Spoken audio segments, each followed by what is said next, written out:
Hi everyone, Allie Janes here. I would like to welcome my 400th subscriber, Mr. Fluffy Brain. I don't know who you are, but I like your name. She can't cook, she can't clean, she enjoys the finer things in life.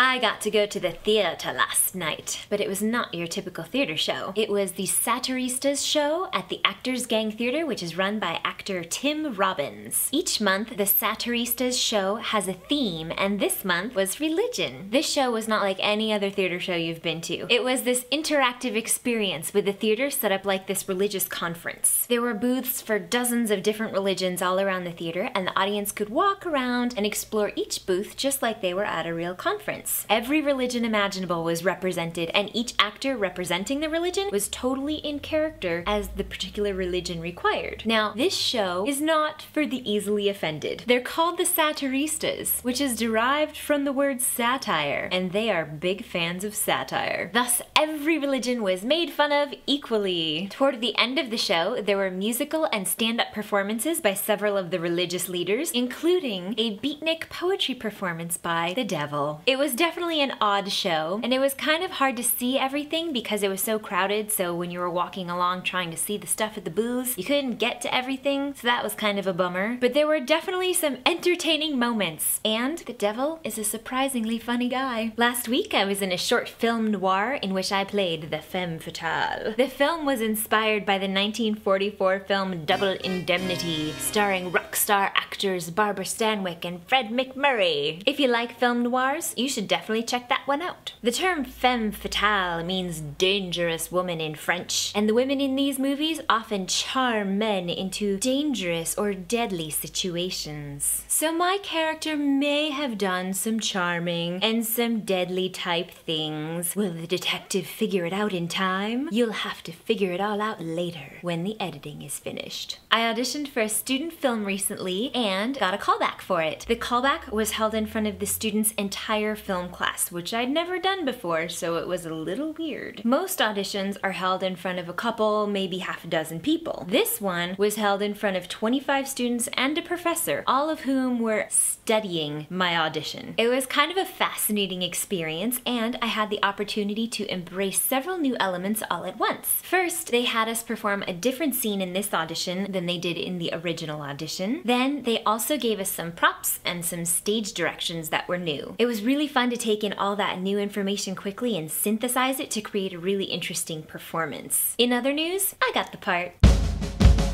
And now it's time for my favorite thing of the week, pretending to be a dancer. I've taken dance classes here and there over the years, and I can manage to look like I know what I'm doing, but I am not one of those girls who has trained since they were 6. A friend of mine in LA is one of those girls, and I got to attend one of her dance classes this past weekend. I haven't been in dance classes since last fall, so it was really fun to get back into it. For just an hour, I can pretend that I'm a pretty princess ballerina. Question of the week: I don't get out to theater as often as I would like, but this week I was lucky enough to see the Satiristas at the Actors Gang. Have you seen any theater lately? Could be Broadway, could be your brother's school play. Tell me all about it. Later, lovelies. This weekend, I got to play a Marilyn impersonator. I got all dolled up in my white dress and got to do some shots around Hollywood for a nice short film. For my Assassin web series, I had my first hand-to-hand combat scene. Another character in the series did something really bad, so my character had to take action and kick some butt.